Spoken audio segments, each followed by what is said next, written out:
Hello, everyone. Welcome back. This is the Blue Line Blast podcast. I'm your host, Jim Biringer, alongside my co-host, Matthew Blittner. We are back. This time we're going around the NHL. There's a lot to discuss. Even though there's a lull in the offseason, we have some things that we didn't get to. We want to come back around to. We want to talk some Devils. We want to talk some other highly significant things that have happened in the NHL. We ranted about the NHL schedule last week. Now we'll talk about a couple of other things. Matthew, welcome back. Great to be back, Jim, as always. And quite honestly, we have some things to get off our chests. Yeah, let's start off in New Jersey. Let's start in our area because let's cover the team. Let's look at the team we both cover, New Jersey Devils. There's a lot of innuendos. Everybody wants to infatuate about trading Dougie Hamilton. His name's been out there in the rumor mill, quote unquote, listening, despite talking to some people. There's been no trade talks. Then nothing's happened. He's been featured in the Devils schedule release. But they want to get rid of a right shot defenseman that has value. But the Devils need to make the playoffs again this year and take a step further. Getting rid of Dougie Hamilton, who produced 50 to 60 points a season, is not the answer, right, Matthew? Not only is it not the answer, it is so far from the answer that you can't see the answer. That's how far. It's like the old thing. You're so far from the line is a dot to you. Thank you, Joey Tribbiani from Friends. I just went on a podcast last week, actually, after our show aired, with a pal of ours, Trey Matthews. Shout out, Trey. And I emphatically said there is no chance that the Devils should trade Dougie Hamilton. So if you think about it, 2 years ago, they, when they went to the playoffs and they beat the Rangers. Sorry, so 2.5, 3 years ago. Went to the playoffs, beat the Rangers, fell to Carolina. Then they got rid of Damon Severson and Ryan Graves. On the surface, Severson, never really panned into what they were hoping he was going to be, and Graves was never really more than just a stay-at-home third pair, occasionally second pair defenseman. So on the surface, people thought, oh, they're not losing much because they weren't much. But there's something to be said for having reliable, stay-at-home defensemen who are there, who are bodies, who are consistent. Yes, they might be maddening a little bit, but they're at least consistent in what they do. You saw the Devils try to go with the youth movement on defense. The hardest position in the NHL to come up as a young kid is defense. You cannot convince me otherwise. And you saw what happened. The goaltending was basically the same, but it was overexposed by now having youngsters in front of them instead of having some stalwart veteran defensemen. Devils ended up just bottoming out and missing the playoffs. So they go out, get Brendan Dillon, get Brett Pesce. Now, neither of them is, getting Norris votes or anything like that, at least not at this point of their careers. Neither of them is, neither of them should be a top pair defenseman, although, depending on how Sheldon Keefe likes to shake things up sometimes. But their bodies, their stalwarts, they know what they're doing, and you saw what the Devils did. The goaltending wasn't spectacular last year. Jacob Markstrom didn't have a .930 save percentage. Jake Allen didn't have a .930 save percentage. Nico Dawes only played, 3 games, something like that, 4 games. It's not like their save percentage was like it was like some other teams, like, how Connor Hellebuck's was or something like that. What was the difference? The difference was that they had stalwart, steady defense. And now, so you want to take away Dougie Hamilton, who, yes, I know fans get fed up that he has a lot of turnovers because he's chasing offense. He's a big body guy. He's a top pair guy who can play top minutes against other teams' top offensive players. Yes, he's going to make some mistakes. But you live with those mistakes because of the offense that he creates. And he's a veteran. He knows what he's doing. You get rid of him, or a lot of the progress that you made last year, you're going to lose. 100%. And not to mention, let's throw in Jonathan Kovacevic as well, because he was acquired last year in the offseason, had a career year, was rewarded with a new contract, I believe 5-year contract at $4 million AAV. And he was hurt in the playoffs, and he's not going to be able to start the year. And he might be out November, December. We don't know the time frame on that. But if he's out a long time, you take Hamilton out of the lineup. Now you're asking Casey and Simone Nemec to do things, again, to do more than you're being asked of as a young player who's trying to develop. We all know if Tom Fitzgerald had his way, he'd have 6 guys, veteran guys in this lineup on defense. So those 2 kids could be developing in the AHL and getting ready to take over when it's time to move on and ready to take the next step. That's not happening. Oh, yeah, by the way, Hamilton was banged up. He was coming back. Siegenthaler was banged up. All these guys are coming back. Everybody was adjusting to Sheldon Keefe's system. They played well, good defensively. At times, it was strange because the team was so good the first half of the year and then just like kind of was stagnant for the second half of the year. And the goaltending carried them to a point. But you hit the nail on the head. I've said it, and people want to laugh at me about it. Again, you can complain about Damon Severson. You can complain about Ryan Graves. But if you had just signed them to mid-range deals or just a short-term deal, you're probably back in the playoffs because Severson, was a big loss, more than people think. If you get rid of Hamilton, same problems. Oh, let's trade him for, I don't know, Jason Robertson. Let's trade him for a top 6. Yeah, you're losing a right shot defenseman. Where are you getting a right shot defenseman in this league? You have something. Oh, by the way, here's the other point. He wanted to come to New Jersey. What message does that send to other free agents around the league saying, oh, he signed here. Oh, but we're just going to trade him because we need help. It's not a good move. It's not the right move, in my opinion, either. Well, there are 2 small things that you said that I have to, for the sake of, we're not boring fans of us just completely agreeing, that I have to point out. One, I don't believe Tom Fitzgerald would want 6 veteran bid-die defensemen back there. I think he would want Luke Hughes up there. I think Luke Hughes has graduated from the minors enough where he can be trusted to be somewhere in there. So I'll say 5 plus Luke. Yeah. And then the other point that you said was, with Dougie wanting to come to New Jersey. Yeah, that's great. But at the same time, you see how loyalty can cost a team, a la the Islanders. Lou Lamoriello was loyal to a fault. Players understand it's a business, okay?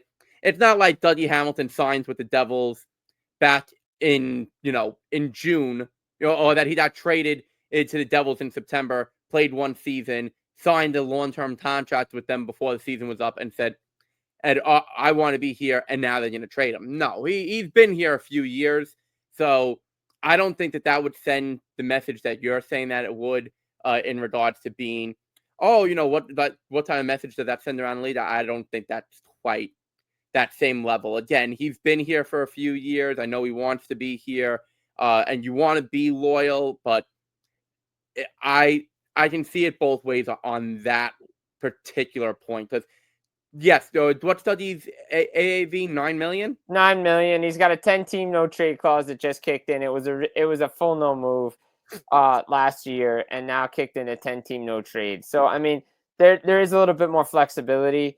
I know people want to send him over to Calgary and this team and that team. Again, is it on his no trade list? Yeah, I wouldn't trade Dougie Hamilton. Me either. I wouldn't do it. I don't think it sends a message around the league. Oh, well, he wanted to be there, and now look, they traded him away. No, I don't think that's the case. Again, you can't. Loyalty is great, but you can't have too much of it. Look at what Lou Lamoriello did to the Islanders. Oh, 100%. Job that Matthew Dosh has to do just to get the Islanders back to being a wild card team. Okay, if I'm telling you right now, if the Islanders make the wild card this year as the second wild card, and it's not going to happen because we both know how the politics of award voting goes. If the Islanders are the second wild card this year, which means that they're the bottom run, they're the last team to qualify for the playoffs, Matthew Dosh deserves consideration as GM of the year. 100%. 100% agree. That's how bad of a spot that Lou Lamoriello has left them in, which is exactly what he did to the Devils when he left to go to Toronto. So you cannot say, oh, well, you have to remain loyal because Dougie's been, again, he's been here for a few years. I'm not saying to trade him. I think they should keep Dougie Hamilton. I'm just saying I don't think it sends that message around the league of, oh, well, whatever it is. If they all of a sudden went out and traded Jake Allen right now, and of course that's not going to happen, but if they went out right now and traded Jake Allen, so they were like, oh, you know what, Jake, yeah, we know we signed you to a 5-year deal just a few weeks ago, but we've had a change of heart. We want to need those. Now that would send a bad message around the league. Yeah, but it's not the same situation with Hamilton. Well, real quick, you mentioned it. Devils now got 3 goalies. Obviously, we know the tandem's Markstrom and Allen moving forward. I mean, Markstrom is eligible to sign an extension, be a free agent next year. Nico Dawes will. I mean, you can't carry 3 goalies. Jake Allen was in that situation in Montreal, didn't like it. I don't know if Dawes. I've been on the record. I've said it. I don't think Dawes makes it through waivers because he's only on one way now. It's going to be tough for him to sneak through unless they're using him as a trade chip for something. So I said this to Trey on his podcast. I would do everything possible to hold on to Nico Dawes because as we've seen in the NHL, in today's NHL, forget 5 years ago NHL, in today's NHL, you're not getting through an 82 and soon to be 84 game season plus playoffs with just 2 goaltenders. The goalies get hurt, what with the travel and everything. You need to have that third goalie who can come up and, even if it's 5 games, okay? Even if it's 5 games, you have to have him. And Nico Dawes can be that guy. Nico Dawes could eventually, in a few years, be part of the tandem. I'm not sure who he would be replacing, whether it would be Markstrom or Jake Allen. But both of them are getting up there in years, obviously. I know and understand that you're not going to sneak him through waivers so easily. There are ways. Smart GMs, and I believe Tom Fitzgerald is a smart GM. There are ways that he can sneak him through, potentially. I'm not saying that it's foolproof. There are ways that he can sneak Nico Dawes through. That way they can hold on to him. Now, is it going to be risky? Of course it is. We all know this. But I think you have to hold on to Nico Dawes as best as you can because especially with Allen and Markstrom getting up there in age, what happens, God forbid, what happens if one of them goes down with an injury and it's going to be out for 3 weeks? I mean, we saw it last year. We saw Markstrom get injured. Right. You cannot say, oh, well, who's the next guy up after Nico Dawes on the Devils depth chart for goaltending? Would you say it's Paredes yet? Maybe it's him. Maybe. But again, Dawes is your guy. Dawes is your guy right now. Right. So you can't entrust that, especially if you're a team looking to make the playoffs. Because let's say 3 weeks was a best case scenario. Because it's not like you play every day like you do in baseball. So you can probably ride the backup for if you're gonna have 12 games. If you're gonna have 11 games in 3 weeks, you can probably ride the backup for 9 of those, depending on how things are spaced out between back-to-backs or anything like that. You cannot. Let's say, God forbid, Jacob Markstrom, knock on wood. Let's say Jacob Markstrom was going to miss 2 months. You cannot ride Jake Allen for 2 months where he's going to play all but 2 games. No, you're not happening. Maybe Jake Allen at 25. Maybe. And even then, I'd be skeptical. But not Jake Allen now. And you need to have a competent guy like a Nico Dawes who can come up and be part of that. That's why I would hold on to Dawes however possible. I mean, it's going to be interesting to see how they do it because, again, it's going to be risky. I mean, the depth in the organization is not the greatest. I mean, looking it up, I mean, this guy Jacob Malik's there. Is he the answer? I mean, he's going to be the number 1 for Utica. So, again, they've lost some guys along the way that just weren't brought back. So the Devils are going to have an interesting case. Tough decisions. Again, Tom Fitzgerald talked about it. Tough decisions going to have to be made. And this is where kind of the offseason, where we're talking about it, and I think everybody's kind of getting a little impatient, is the Hughes extension. We hear all this talk about, we're talking, we're going to give it the holiday, we're going to get back to it. Now, again, these things take time. But I think a lot of the offseason, in my opinion, a lot of the offseason moves have been predicated on this Luke Hughes extension. Obviously, we saw Connor Brown, the Donoff come in. These are not big name moves because, again, this Luke Hughes extension, what is he going to get? How long is he going to get? You can make the case a short-term deal because of the rising cap on his end. Devils want to lock it in 8 years. We hear he wants to be there like his brother. I'll point this out. Nico Hischier and Jack Hughes signed their long-term extensions in the final year of entry level. Jesper Bratt took a little bit longer, a couple kicks at the can. Dawson Mercer took a little longer last year to get a 3-year bridge deal. The Devils want to sign him long-term. And, I mean, right, we saw Byram get, $6.25 million in Buffalo on a 2-year deal. That probably the starting point. He's probably going to get between $7.5 million, Luke Hughes? So here's what I think, and again, I know there's different analytic models that people like to use between long-term and short-term to try to forecast this. If the Devils and Luke Hughes can only come to a short-term agreement, and I'm going to classify short-term as 4 years or less. Okay. I think he gets about 7.3 to 7.5. Okay, because I can see him saying, all right, well, 4 years, I'm still going to be very young when I hit unrestricted free agency. I'll still be able to cash in, all that. If somehow they can agree to an 8-year deal, and I don't think that they necessarily, I think the sweet spot might have to be a 6 or 7-year deal, but as much as I would obviously like to see them be able to make it an 8-year commitment, if it's an 8-year deal, I think you have to up the average annual a bit in order to convince him to sign for the 8 years, because then he's given a prime earning years, the way you would look at it from an athlete standpoint. Because then by the time that contract's up, he's not going to be so young anymore. He's not going to get a second kick at the can of another massive contract. I mean, the cap obviously in 8 years from now could be $150 million for all we know. Probably won't, but maybe it'll be $130 million or something like that. But obviously with inflation, things can go up.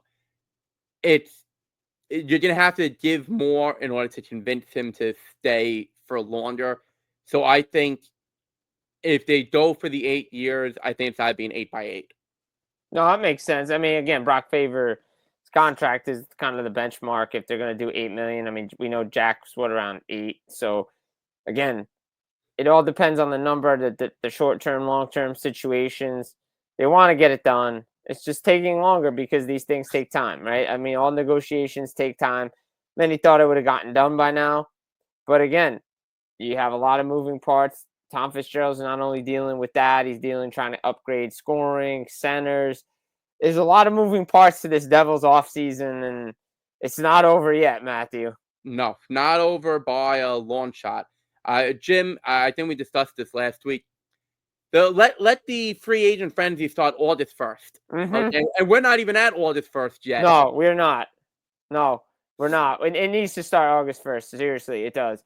Like, we could have like a month buffer. Everybody gets their things going. Boom, August 1st comes. All right, here we go. We got the hot month of August coming in.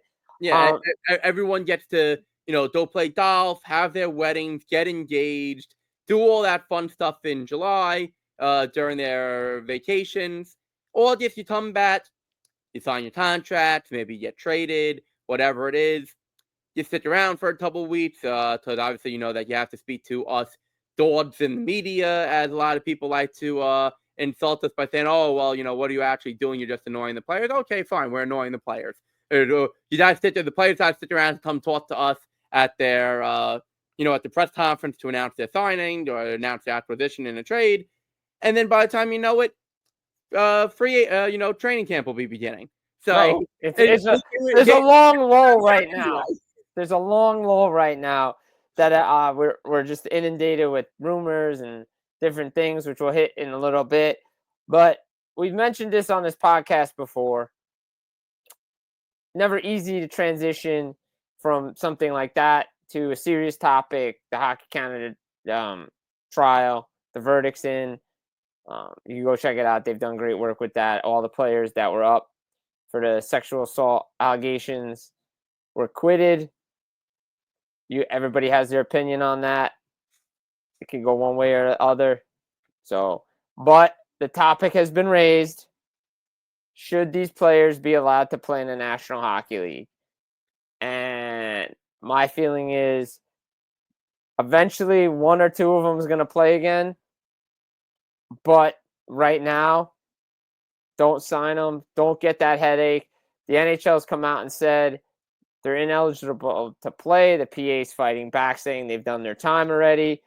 We're in for a little bit of a battle lines here, and they're being drawn, and it's going to be a long battle between NHL and NHLPA on this one. This is first. I have to be mindful of what I say, because as much as we're a podcast, I really don't want the FCC shutting us down. Because Right. I have to be mindful of what I'm going to say, because I could very much go off in a way in which the FCC would be like, Blue Line Blast podcast, you're out of here, you're off the internet. Done.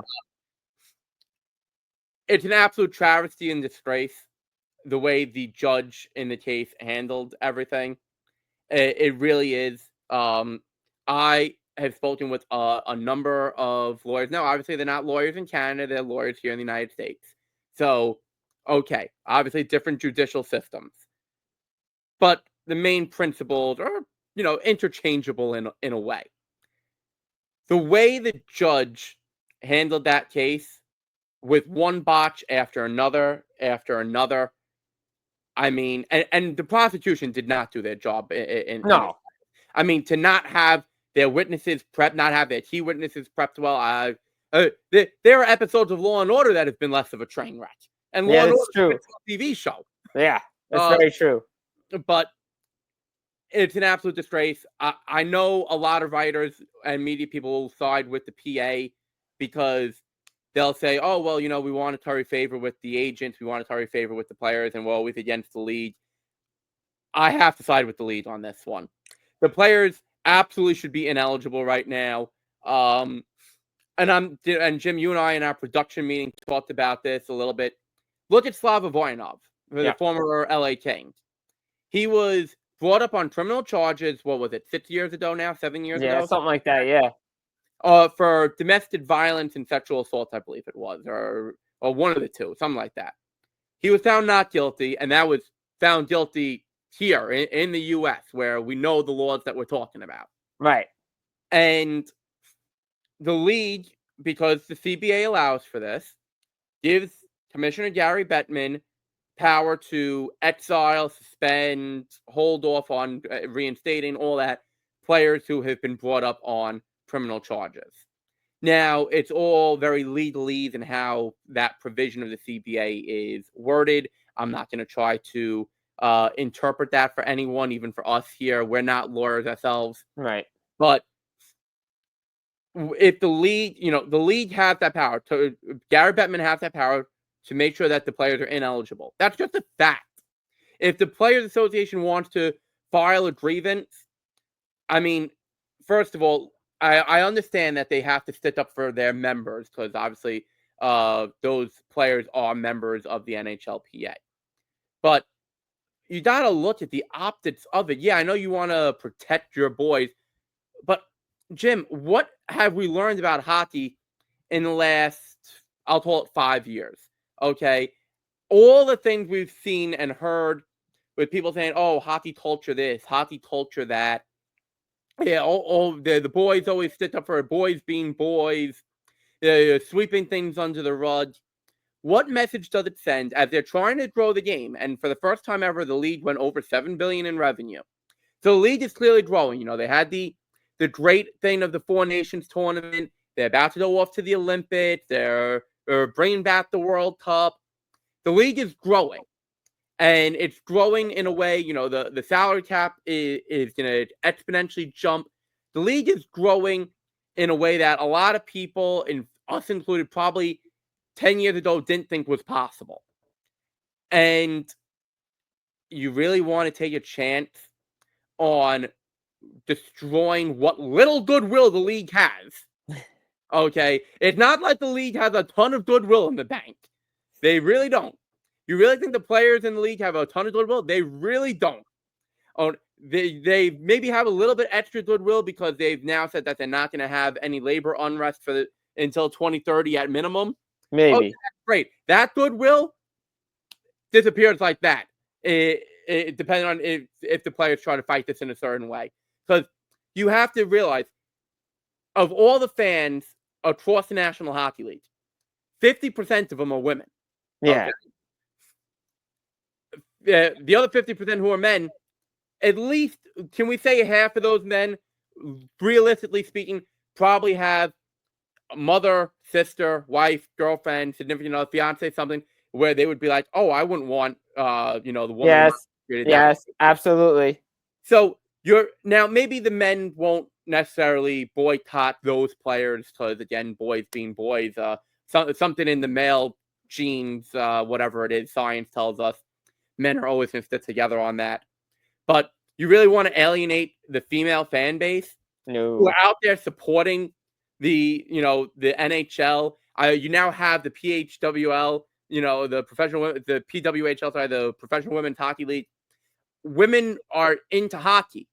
You really want to ostracize them and saying no. Look at they just let Joel Quenneville back in. They let Stan Bowman back in. Now, again, sort of a different situation, but they did alienate a lot of people in making that very unpopular decision. So Gary Bettman should do the following. And Gary, if you're out there listening or watching our show right now, let the lawyer in, you listen to what I'm saying. I'm appealing straight to you on this. Do what you did with Slava Voinov. Suspend him after he was found not guilty, which is entirely in your right. I don't know if suspending for a 1 year works, but I don't think that with the PA that you can get away with more than a 1 year suspension. No, I think so. It would almost certainly bring the grievance and go to arbitration at that. So suspend them for the 1 year. And then after the 1 year is up, they can apply for reinstatement. And then it becomes a case-by-case basis. And let's be honest, Jim, there are 5 players. Formanton's not coming back into the league. He's been out of the league anyway for a few years. Yeah, he's not coming back. Okay. Dubé, any team risking it for Dubé? Probably not. Okay, so we got 2 down right now. McLeod, yeah, I've seen online some Devils fans want him back, but the Devils aren't going to touch him. I'll tell you that right now. New Jersey's not going to touch him. Would somebody take a flyer on him for a depth center down the road? Maybe. Well, you'll see because, let's say they get suspended but for a year and then the whole thing. It's at least 2 years before he's playing again. He's going to be 2 years older. Who knows if any team really wants him. Right. Foot, no one's going after Cal Foot. No, nobody's going after Cal Foot. Okay. No. He was at best a fringe, and he was at best at what they call in baseball a quadruple A player. Too good for AAA and not good enough for the majors. Okay, he's too good for the AHL and not good enough for the NHL. No team's taking a chance on risking alienating their fan base for Foot. Carter Hart's the only one who legitimately out there. There are probably teams being like, "Ooh, Carter Hart, he's a free agent. Maybe. He was a number 1 goalie for us back. He was the number 1 goalie in Philadelphia for a while. I wouldn't let him back in, but suspend him at least 2 years before you kick the can down the road. If there's anything we've learned about the NHL and hockey culture in general, they love kicking things down the road. So kick it down the road. Well, they did it with Quenneville and Stan Bowman. I mean, they made them go through a process before they were officially reinstated. Right? They had to go through all these meetings, speak, all this stuff, but they were out of the game for a little bit. And then again, it came down to Gary Bettman and Bill Daly and everybody in the NHL's office about reinstatement into the league. And you knew once Bowman got back and then he got back with the Oilers, it was only a matter of time before Joel Quenneville was back in the league too. You just hope these guys learn lessons, and that's the biggest thing in this, right? And I agree. I think out of all the players, I agree with you. I think Carter Hart's probably the only guy that any team's going to take a shot on. And we know he's been linked to Edmonton, but I've been on other shows. They've asked me about that, and I'm like, I wouldn't do it. I wouldn't sign him. I don't know what's left in his tank. I don't know if he can still play. I'm to be honest, I'm not sure. to me, I wouldn't touch it. I wouldn't touch that PR nightmare because it's going to be a PR nightmare whenever they come back. It's still going to be a PR nightmare. So Yeah, I wouldn't do it. And forget the PR nightmare for a second. The prosecution has said that they might still, that they're going to review the judge's ruling, that they might still appeal. They have, I think, 30 days. I know we're, a couple days into the window. So what is it? I wouldn't do it. A piece of advice: don't do it. I mean, that's just me. That's me. I know I might alienate some people by saying it, but I'll be honest. If I'm in their office, I'm not doing it because I just it's not worth the risk in my opinion. I think again, everything that happened is a terrible situation. I'm not there, wasn't there, but again, it was a spoiler alert before she went into everything, and we saw what happened. So again, you said it before. Prosecution didn't do their job. No, which what I think, quite honestly, and this, I hate to put it this way, so I'm going to toe the line as carefully as I possibly can with this. The league, not the league office, but individual teams who might potentially be interested in any of those 5 players, and as we just went through, it's really only 1 or 2 who might realistically get a shot. Yeah, exactly. They should almost be hoping for an appeal, because if an appeal happens, obviously with a different judge, potentially with a different prosecution crew, if they're again found not guilty, then I think the public perception of everything would be much more in the players' favors of not, it wouldn't be as much of a PR nightmare if they were signed, because now they were found not guilty twice. Let's say the prosecution does a better job and it's a different judge who's not as biased and not as chaotic in how they handle things. I think that would solidify for a lot of teams who might have interest, and solidify for the fans like, okay, there's not really anything that we can hold against it because they've already been found not guilty twice. Like, what are we doing? Right. Like, you can have all the controversy right now, but a second not guilty would pretty much clear the air. Right. On that. As much as it's heinous. As much as the hush fund money went away, like, that's the only thing that people would point to. But again, we don't know what it was for, and I think it's public record anyway. But yeah, so you can't have, at that point, you really sort of have to just say, and again, you don't want to put everyone, especially the victim, through the trial again. And right. It's heinous acts that they did. I mean, no one's denying the group sexual acts that they had. No one's denying that. That was never a question. The question was strictly about consent. Right. Okay? So, yes, heinous acts were performed.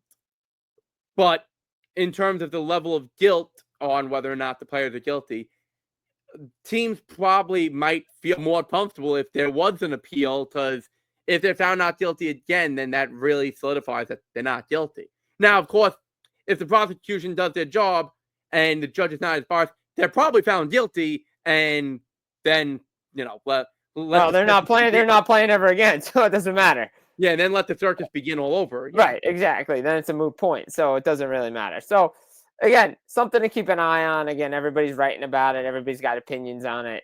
You have your own opinion on it. We have our own opinions on it. So, again, no right or wrong answer. Just be peaceful about everything. That's all I'm going to say. Again, no easy transition to do any of this stuff because serious topics like that. We talked about Devils before. Now we'll hit the quick rumor mill a little bit here to close it out here on the Blue Line Blast podcast. Some names out there. Again, there's a little bit of a lull.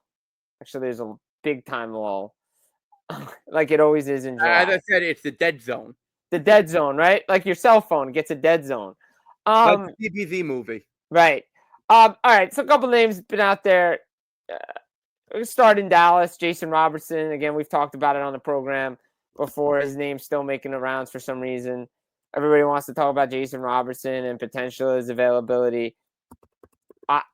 To me, he's not available. Dallas is going to keep him, and they'll figure out an extension down the road because to me, he's a vital part of that organization. And unless you're paying through the nose to Jim Nill to get him to wreck your team, he's staying in Dallas. I have to agree with you. I from everything that I've heard, everyone I've spoken to, I don't see Jason Robertson being traded. And I know Dallas has made it to the Western Conference Final the last 3 years and everything. And you have to say, oh, well, they can't get over the hump, so changes have to be made.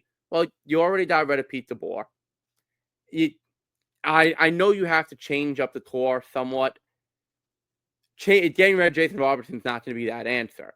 Yes, it would be a bitter pill to swallow, and I can understand the logic in potentially moving him. But realistically, one, you're not going to get back equal value. No. That's just a fact. And two, having that, you're not going to he's not the problem for that team. He's just not. So you have to find a way to make the changes while keeping the people who are part of the solution. No, I agree with that 100%. I'm going to move. I mentioned Calgary before, but Nazem Kadri is a name for some reason out there. Again, everybody's looking for center depth. But again, the Flames want to be competitive. They had 96 points last year, just missed the playoffs. Similar to the Dougie Hamilton situation in New Jersey.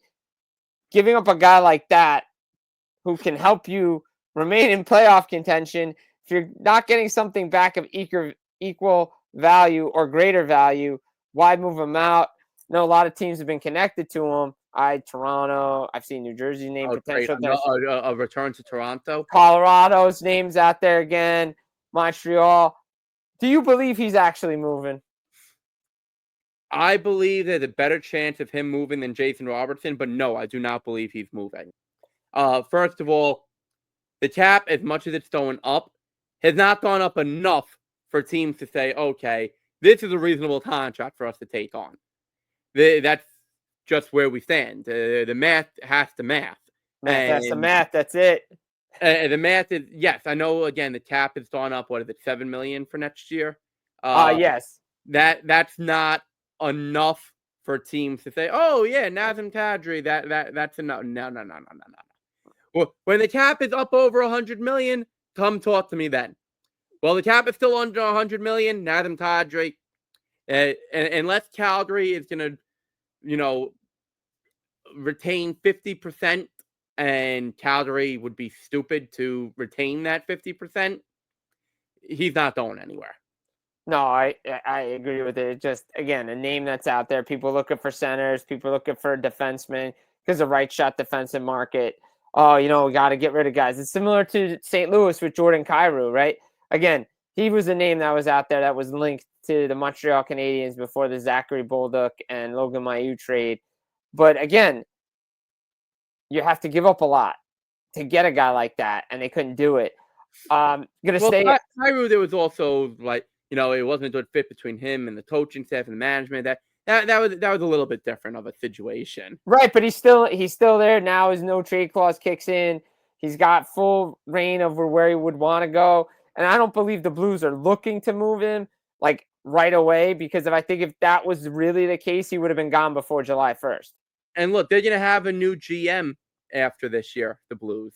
Right, because Steen's probably going to take over from Armstrong, correct? Steen's taking over. So I can't imagine Steen. I know that Steen likes Kyrou. Yeah, so he's not going anywhere. Perhaps the relationship between the team and Kyrou can be mended with Steen. Not to say that Armstrong hasn't tried. Not to put a black mark on his record on that, because Armstrong is a terrific general manager. But whatever the issue is between them, I'm telling you, Alexander Steen can probably solve that. Yeah, I think so too. Mason McTavish, Anaheim Ducks. Again, Pat Verbeek makes some moves. We got 3 goalies there. We're hearing Olin Zellweger's name out there. Now we're hearing Mason McTavish potentially could be on the move from there, because, again, he's a restricted free agent, no arb rights, but he hasn't signed a contract yet. And they have a ton of cap space. And he's a name that's ooh, can we pick this guy out from Anaheim? What do you think about Mason McTavish potentially being on the move? Is that another Trevor Zegras situation? Is Mason McTavish a Pat Verbeek guy? I don't know if he's a Pat Verbeek guy. I will say that if I was in the GM chair in New Jersey, I'm doing everything possible to get Mason McTavish. And To think about it, if you have it down the middle of your top three centers as Jack Hughes, Nico Hischier, Mason McTavish, that's going to be terrific. That the Devils would be set up for the long haul. Yes. So I would try to get him.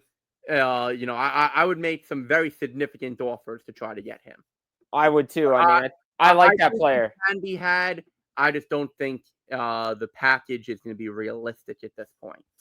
And do you realistically see a team, staying on McTavish for a minute, do you see a team realistically doing Pat Verbeek's job for them and offer sheeting McTavish? I mean, what time was it last year when the Blues offer sheeted Holloway and Broberg? Beginning of August. I can see it. I don't know which team it's going to be. I can see it. Now, whether he signs the offer sheet, another story, because I think it would depend on the team. I can see a team doing that job. I'm not sure who that team would be, although sneakily, and I don't know whether I'm rooting for this or if I would like to see it because for whatever reason, I think the Columbus Blue Jackets would be a team to watch. I like that pick, though. I like that fit for that team, though. I like McTavish, though. But the problem is Anaheim's got a ton of cap space to match. And would Columbus... That's the thing. Yeah. They have a ton of cap space to match. But you raised the question just a moment ago. Is he a Pat Verbeek guy? Right. That's the thing. If he signs the offer sheet and the Ducks have, 7 days to match? Yes. We'll find out whether he's a Pat Verbeek guy. That's true. And we'll be fine. And we'll be willing to see and willing to find out if Columbus wants to give up, if they're the team or any team wants to give up a first round pick, because we know who is in the draft next year. And it's Gavin McKenna. And do you want to give up a first round pick with the potential to get him? Well, I think there are some teams that really wouldn't be in the running for Gavin McKenna. No, but the teams on the bubble, fringe playoff teams and below. That's what I'm looking at, too. Yeah, but again, I think the league would have a heart attack if Gavin McKenna went to Anaheim, because with all the talk and all the hype around him. Now, I'm not putting him in the Connor McDavid, Sidney Crosby class. No, I'm not putting him in that. But if he proves to be what 90% of the hype says he is, with Connor McDavid most likely sticking around in Edmonton for the long haul, the league, it would throw a fit if McKenna is going to be stuck in the wasteland of Anaheim for at least the first few years of his career. They'd rather see him in Pittsburgh. They'd rather see him in Pittsburgh. Pittsburgh or big media market like LA or the Rangers, or the league is hoping he goes somewhere where then they can say, oh, well, you know what? We don't care that Connor McDavid's stuck in Edmonton. Right. Because he can be the Canada side guy and McKenna can be the U.S. side guy. But the league does not want McKenna stuck in Anaheim. I don't think anybody would want to see him stuck in Anaheim with that development system with Pat Verbeek, because he's from the Steve Yzerman tree. A few more. All right. Go to Minnesota. There's a lot of stuff in the West. Kirill Kaprizov, he's got 1 year left. It's going to be UFA next year. So he's eligible to sign an extension. Hasn't done it yet. Shouldn't really panic too much. But Marco Rossi is a guy that hasn't signed a contract yet. Again, another name out there. Teams floating around. Will they trade him? He's definitely not a Bill Guerin guy. We know that for sure. Oh, yeah, no. Bill Guerin, much as I respect him, Bill, I don't know what you're doing on why you don't like Marco Rossi. There are a lot of teams out there that would like to have a Marco Rossi as their second-line center, at the very least. I'm not quite sure why he's not your guy. I know we've heard, some of your comments about him. That's one that I just, that's a divorce that I guess just has to happen. Because he doesn't want to take a bridge deal. From my understanding, he doesn't want to take a bridge deal because he doesn't want to be stuck playing minutes that he doesn't think he deserves. Like if he's stuck on a third and fourth line, he's not going to be able to show teams his value. He's a second-line center. He hasn't shown – and when guys were out of the lineup, he produced. So I just don't understand how Minnesota's handling this thing. I get it. He wants to be paid X. They don't want to pay him X. They want to pay him lower than Boldy and all those guys.